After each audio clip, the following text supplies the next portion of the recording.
Estamos de volta para continuarmos tratando aí dos aspectos relevantes do poder de polícia administrativa.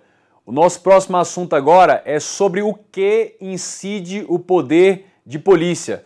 Comigo na tela. O poder de polícia incide, ou seja, o poder de polícia permite restringir ou limitar exatamente o quê? Olha aí na sua tela. Bens. Posso exercer o poder de polícia para restringir o uso e o gozo aí de bens, direitos ou interesses, atividades e liberdades, exceto a liberdade de locomoção, ou seja, a liberdade de ir, vir. Liberdade de ir e vir. Beleza. Agora, é preciso registrar um aspecto muito importante. Qual? O poder de polícia administrativa, ele incide sobre ilícito administrativo, sobre descumprimento de normas administrativas que estabelecem proibições ou restrições a atividades particulares. Muito bem. Conclusão, o poder de polícia em nenhuma hipótese pode incidir sobre pessoa. O que significa incidir sobre pessoa? Prisão. Então, comigo na tela, olha, OBS, em nenhuma hipótese, sem exceções, o poder de polícia não pode acarretar, em nenhuma hipótese, o poder de polícia acarreta prisão. Vamos eliminar aqui, olha. Em nenhuma hipótese, o poder de polícia acarreta prisão, ou seja, não incide sobre pessoa, porque somente pode ser exercido em decorrência de um ilícito administrativo, ao passo que a prisão decorre de ilícito penal. Então, ao exercer o poder de polícia, em nenhuma hipótese pode restringir para limitar a liberdade de ir e vir. Isso é prisão, nenhum tipo de prisão pode decorrer aí do poder de polícia. Agora, é possível, por exemplo, restringir a liberdade de culto religioso? É possível. Se uma pessoa resolve aí no seu bairro de casas fazer um culto de candomblé com atabaques, pandeiro, gritaria, matança de animal de todo tipo, 3 horas da manhã, isso vai perturbar o sossego noturno dos outros vizinhos. Então, lembrem-se que não existem direitos fundamentais absolutos. Todo e qualquer direito fundamental, de alguma forma, pode sofrer alguma limitação para que esse direito fundamental não viole outros direitos também fundamentais. Então, atenção a isso aí. Continuando, como é que funciona a questão da delegação do poder de polícia? Delegação do poder de polícia. A delegação do poder de polícia, em regra, não se admite delegação do poder de polícia. Anota aí. Não se admite delegação do poder de polícia. Em especial, não se admite a delegação para particulares. Em particular, não é possível delegar o poder de polícia a um particular. Não é possível delegar poder de polícia a um particular. Tá aqui, olha. Especialmente em relação a particulares. Não se admite. Então, regra geral, falou na prova. É possível delegar poder de polícia, ponto. Está errado. Genericamente, não é possível delegar poder de polícia. Agora, primeira observação. Conforme a jurisprudência do STJ, é possível delegar as atividades de consentimento e fiscalização. Lembrando que consentimento e fiscalização são duas das 4 atividades inerentes aí ao poder de polícia. É possível delegar à empresa pública e à sociedade de economia mista que sejam prestadoras de serviço público. Para o STJ, as atividades de consentimento e de fiscalização inerentes ao poder de polícia podem ser delegadas à empresa pública e à sociedade de economia mista, desde que elas sejam prestadoras de serviço público. Se elas forem exploradoras de atividade econômica, não é possível delegar nada do poder de polícia às exploradoras. Muito bem, essa é a primeira observação. eu só registro o seguinte: você só vai considerar essa observação, primeiro, se a questão de prova explicitá-la, falar da jurisprudência do STJ. Ou então, se a questão de prova excluir qualquer tipo de exceção. Você falar assim, nunca é possível delegar poder de polícia. Aí está excluindo. Caso contrário, você não vai considerar a exceção. Você vai responder com a regra. E a regra é, não pode delegar poder de polícia. Óbvio número 2. Como exceção à regra de que não pode delegar, a doutrina admite delegação do poder de polícia a particular, não tem esse acento grave aqui, estagiário analfabeto, em situações excepcionalíssimas, como, por exemplo, para capitães de navio, comandantes de aeronave. É assim, olha. Os representantes, os funcionários, empregados de concessionários e permissionários de serviço público, em algumas circunstâncias podem receber a delegação da atividade fiscalizatória do poder de polícia. Exemplo. Você sabe que numa aeronave, num voo comercial, não pode usar o celular durante todo o voo, não pode usar aparelho eletroeletrônico durante o pouso e decolagem. Essas são restrições por questão de segurança do coletivo. Eu pergunto, quem é que fiscaliza isso dentro de cada voo?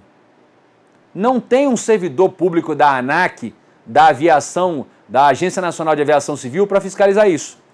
Essa fiscalização é feita pelos funcionários da empresa concessionária do transporte coletivo aéreo. Então tá aqui, ó. Então, pode transferir apenas a fiscalização inerente ao poder de polícia. Mais uma vez, essa observação somente pode ser considerada se a questão de prova expressamente mencionar. Se não houver a menção expressa da questão de prova, você não vai levar em consideração essas duas exceções. Continuando. Para finalizar aí a análise do poder de polícia, eu vou te apresentar elementos objetivos que permitam a você diferenciar o poder de polícia da polícia judiciária. Para que você não confunda poder de polícia e polícia judiciária, nós vamos compará-los aqui com aspectos objetivos que permite a você diferenciar o poder de polícia da polícia judiciária. Muito bem. O primeiro aspecto, você tem que saber que tanto o poder de polícia quanto a polícia judiciária são duas atividades.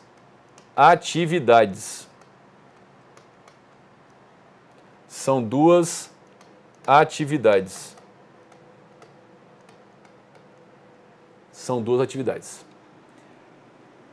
Dica: quando falar poder de polícia ou polícia judiciária, não pensa em quem. Não pensa no órgão ou entidade que vai fazer isso. Pensa na atividade.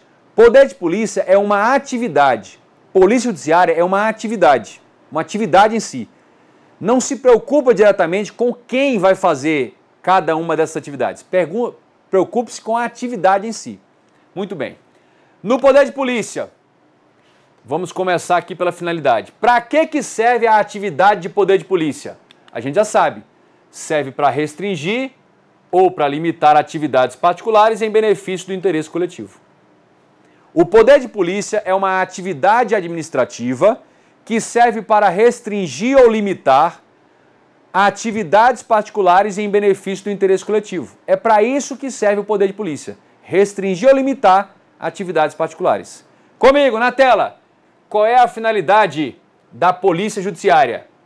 Investigar e apurar indícios da materialidade da ocorrência e da autoria de suposto crime, com vistas a uma condenação criminal posterior. Vejam que são duas atividades completamente diferentes. Uma serve para investigar crimes, é a polícia judiciária. A outra serve para restringir ou limitar atividades particulares a bem do interesse coletivo. Muito bem. Segundo aspecto, o objeto. No tocante ao objeto, a gente está perguntando o quê? Sobre o que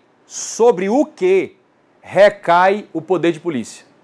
A atividade de poder de polícia incide, recai sobre o que exatamente? Sobre um ilícito administrativo. Ela visa prevenir ou reprimir ilícito administrativo. E qual é o objeto da Polícia Judiciária? Ilícito penal. Visa reprimir aí o ilícito penal, criminal. E qual é a competência? No tocante à competência, aí sim a gente vai perguntar o quem. Quem exerce a atividade de poder de polícia? Todo e qualquer órgão ou autarquia que, no âmbito de suas atribuições, tenha poderes para restringir atividades particulares. Todo e qualquer órgão, toda e qualquer autarquia que, no desempenho de suas atribuições, necessite restringir ou limitar atividades particulares, este órgão, essa autarquia, exercerá poder de polícia. Agora, qual é a competência aqui para a atividade de polícia judiciária?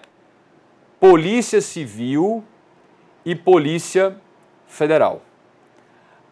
Preponderantemente, a investigação de crimes é feita pela Polícia Civil e pela Polícia Federal. As únicas exceções, a Polícia Legislativa, que vai investigar os crimes dentro dos órgãos do Legislativo, e as corporações militares, que vão investigar os crimes propriamente militares, crimes previstos no Código Penal Militar. Qual é a natureza do poder de polícia? Ela é tanto preventiva, a gente já viu, para evitar, quanto repressiva. Agora, qual é a natureza da Polícia Judiciária? Ela é repressiva. Internalize esses aspectos distintivos, porque com eles você vai conseguir com clareza, com precisão, diferenciar poder de polícia judiciária. Se a sua questão de prova, por exemplo, estiver tratando de um crime, de um ilícito penal, não pode ser poder de polícia, vai ser a Polícia Judiciária. Agora, toma cuidado. A Polícia Federal, em algum momento, exerce essa atividade de poder de polícia? Sim. Quando a Polícia Federal expede passaporte, porte de arma, ela está exercendo poder de polícia. Quando a Polícia Civil isola a área, a cena de um crime, para preservar lá as digitais, os elementos do crime lá, isso é poder de polícia.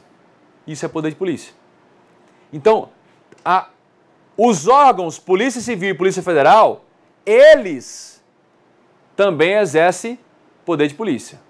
Agora, não confundir os órgãos com as atividades que eles preponderantemente desempenham, que é a Polícia Judiciária, a investigação de crimes. Muito bem. Agora nós vamos tratar aí na tela com você poder hierárquico. Vamos tratar do poder o quê? Hierárquico. Muito bem. É a prerrogativa que a administração tem de fazer o quê? De organizar, de estruturar, de escalonar e dispor sobre o funcionamento da atividade administrativa do Estado, a conduta dos agentes e o exercício das competências. É justamente o poder hierárquico que vai permitir tratar desses aspectos. Muito bem, olha só. O poder hierárquico, ele é o fundamento das relações entre o nível político, o nível de comando ou direção, e as esferas administrativas inferiores, é o nível de execução, que se realizam mediante o quê? Atos concretos e abstratos de caráter vinculante.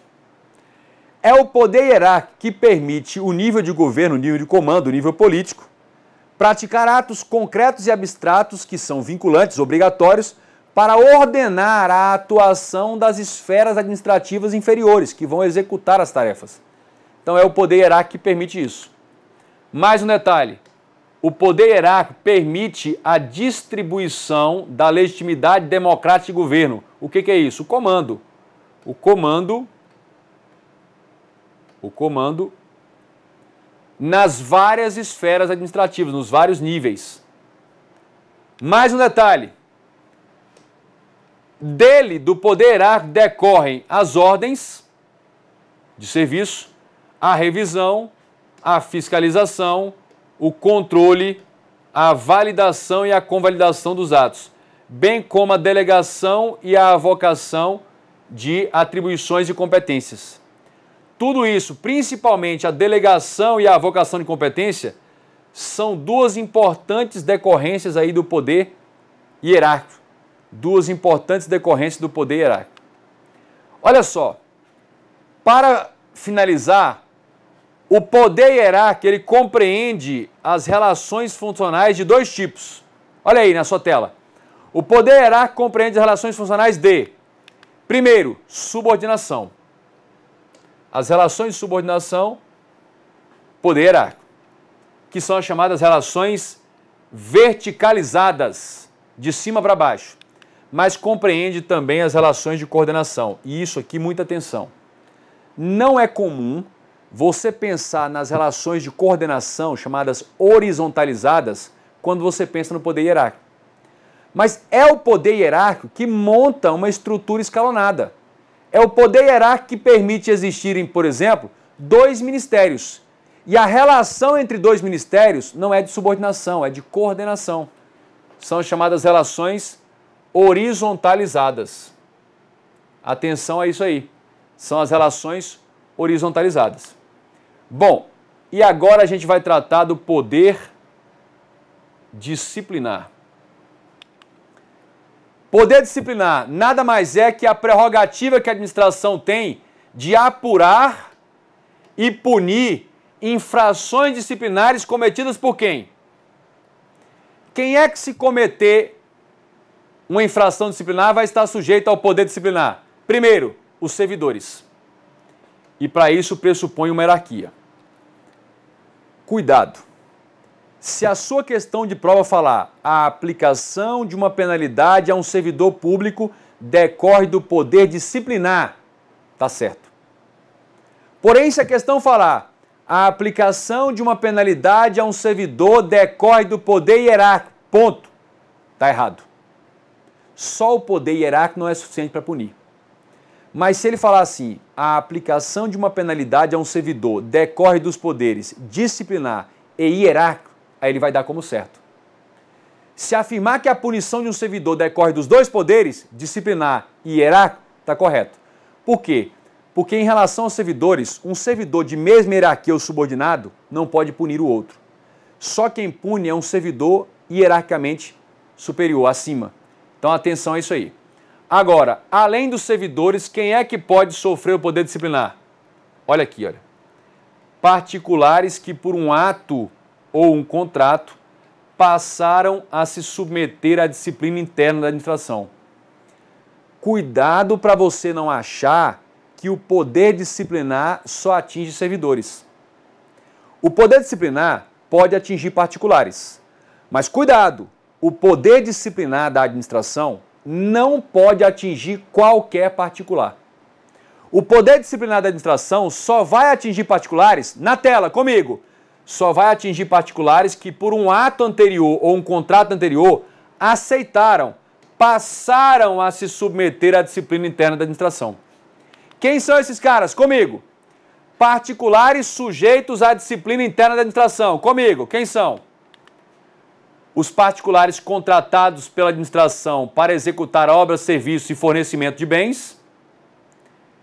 Então, se descumprir um contrato com a administração, se quebrar um contrato com a administração, está sujeito à disciplina interna.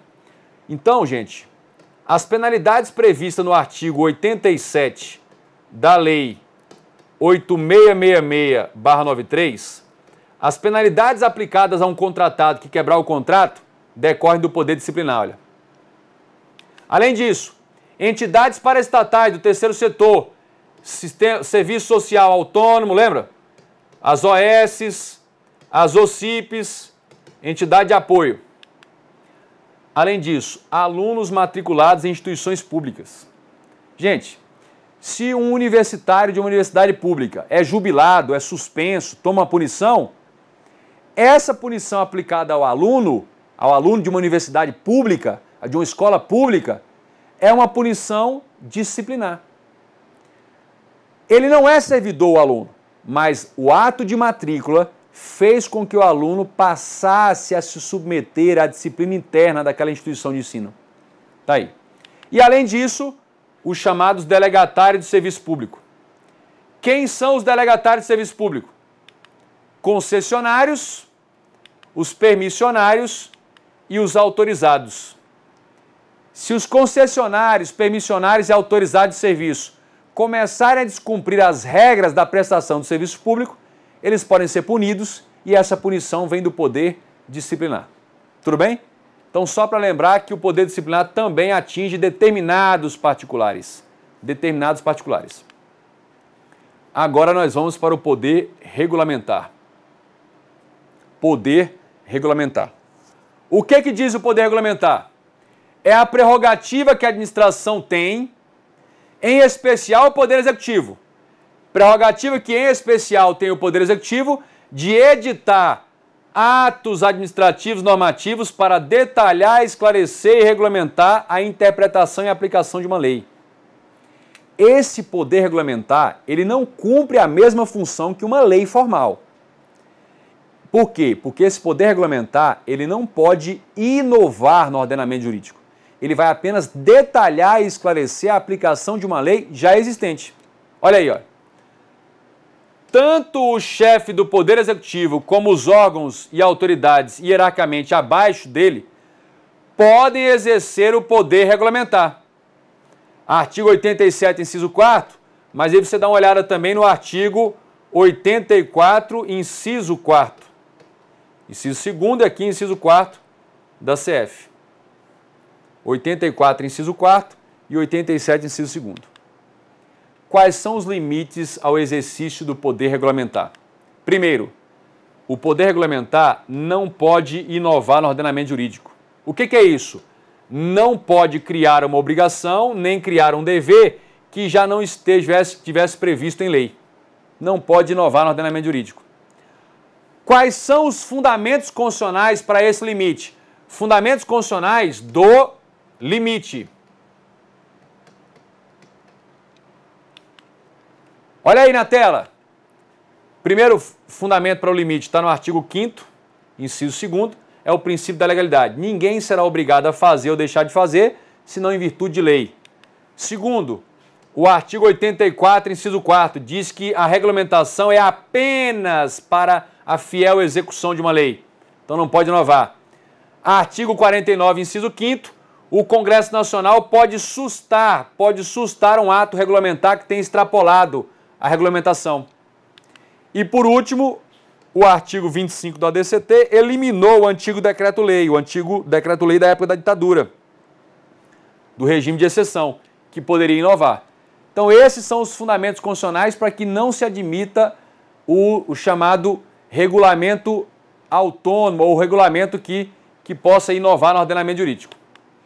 Em razão disso, a gente vai estudar aqui o chamado decreto autônomo. O que é o decreto autônomo? É o decreto regulamentar editado pelo chefe do Executivo, do Poder Executivo, que inova no ordenamento jurídico, a revelia de uma lei. Olha o que acontece. Qual é a regra? A CF de 88 não admite decreto autônomo. A CF de 88 não admite decreto autônomo, exceto em duas hipóteses. A Constituição de 88 não admite decreto autônomo, exceto em duas hipóteses. Primeiro, é a hipótese do artigo 84, inciso 6º, letra A da CF. É quando se edita um decreto autônomo para organizar e estruturar a administração pública, desde que não acarrete aumento de despesa orçamentária, nem criação ou extinção de órgãos públicos. Você pode editar um decreto autônomo para estruturar e organizar a administração, mas esse decreto não pode aumentar a despesa orçamentária e nem pode criar, nem pode extinguir um órgão público. Porque para extinguir, para criar órgão ou para aumentar a despesa, só por lei. A segunda exceção, você pode ter um decreto autônomo para extinguir cargos e funções públicas quando vagos. Pode ter um decreto autônomo para extinguir cargos e funções públicas quando o quê? Quando vagos. São as únicas duas exceções em que se admite o decreto autônomo. Tudo mais é vedado o decreto autônomo do direito brasileiro. Bom, e agora a gente vai tratar do poder vinculado. É muito simples. O que significa o poder vinculado? É a prerrogativa que a administração tem de agir, mas também a obrigação de fazer. Pode agir, mas não só pode, deve. É a ideia de poder, dever. Deve agir sempre que estiverem presentes os motivos legais para tanto. Sempre que um agente público constatar a presença de motivo para a prática daquele ato, ele deve praticar o ato. Quer ver um exemplo? O ato de aposentadoria compulsória. O ato de aposentadoria compulsória decorre do poder vinculado. Se a autoridade competente para conceder a aposentadoria compulsória constatar que um servidor completou 70 anos, ele deve conceder-lhe a aposentadoria compulsória. Não pode se furtar a isso. E aí, o que a gente sabe? Que o poder vinculado, ele é exercido por meio de atos, o quê? Vinculados. Se o poder vinculado é exercido por atos vinculados, não há margem para conveniência e oportunidade, para mérito administrativo. Não há margem para conveniência e oportunidade ao praticar atos vinculados. Portanto, ao exercer o poder vinculado, não há margem para mérito administrativo.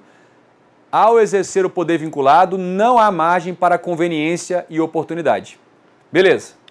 O próximo poder agora, nosso último poder, a última espécie de poder aí, para a gente encerrar o assunto dos poderes administrativos, poder discricionário. É a faculdade, não é a obrigação, é a faculdade que a administração tem de agir, mas não está obrigada a fazê-lo de determinado modo, nem em determinado momento. E por quê? Porque a lei autoriza a realização de um juízo de conveniência e oportunidade para ponderar os motivos e escolher o objeto mais adequado. A discricionariedade é quando o administrador, o agente público, tem uma margem para avaliar qual é o melhor momento de agir e qual é a melhor solução, diante aí dos motivos, das circunstâncias. Então, esse aí é o poder discricionário. Detalhe, o poder discricionário, ele é exercido por meio de atos, o quê? Discricionários. Então, existe o quê? Existe mérito. Existe mérito administrativo ao exercer esse poder. Mérito administrativo. Mérito administrativo. Com isso, nós concluímos aí o nosso estudo sobre os poderes administrativos. Isso é o que você precisa, é o fundamental para você acertar aí quaisquer questões de prova de concurso. Então, reveja aí esse ponto e faça muitas questões para você treinar a aplicação desses conhecimentos. Eu aguardo você para estudar aí um próximo tema qualquer, mas finalizamos aqui os poderes administrativos do Estado.